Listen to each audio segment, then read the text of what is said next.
हस्तिनापुर की राज्यसभा में एक दिन विदुर ने युवराज पद के लिए प्रश्न उठाते हुए कहा, महाराज, पांडुपुत्र युधिष्ठिर अब युवा हो गए हैं। हस्तिनापुर की प्रजा चाहती है कि युधिष्ठिर को युवराज का पद दिया जाए। इस पद के लिए वह सर्वाधिक योग्य व्यक्ति हैं। जिस बात का डर धृतराष्ट्र को था वही सामने आ रही थी। वे युधिष्ठिर के स्थान पर अपने पुत्र दुर्योधन को युवराज पद देना चाहते थे, परंतु कोई भी दुर्योधन को उसके दुष्ट आचरण के कारण पसंद नहीं करता था, जबकि धृतराष्ट्र का पुत्र मोह सर्वाधिक था। पांडवों की लोकप्रियता देखकर दुर्योधन उनसे बेहद ईर्ष्या करता था। विदुर द्वारा उठाए गए प्रश्न का समाधान तत्काल नहीं हो सका। धृतराष्ट्र ने विचार करने के लिए थोड़ा समय मांग लिया। दुर्योधन को जब इस बात का पता चला तो वह आग बबूला हो गया। पितामह भीष्म भी धृतराष्ट्र से पूछते हैं कि हस्तिनापुर को उसका युवराज देने में देरी क्यों हो रही है।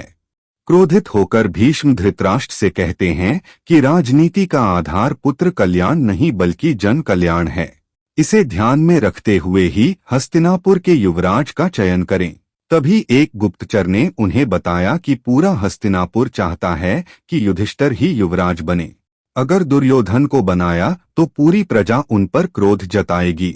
ये जानकर शकुनी ने दुर्योधन को भड़काना शुरू कर दिया और कहा, अपने पिता से अपना अधिकार मांगो और ना मिले तो अपना अधिकार छीन लो।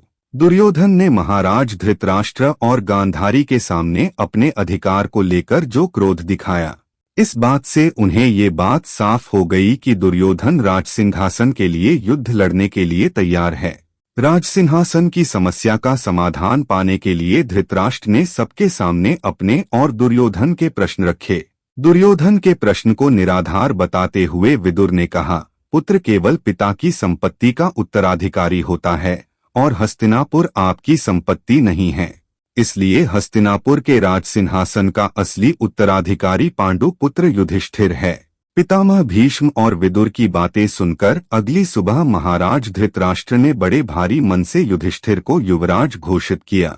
यदि आपको यह वीडियो पसंद आया हो तो इसे लाइक, शेयर और सब्सक्राइब करना न भूले। धन्यवाद।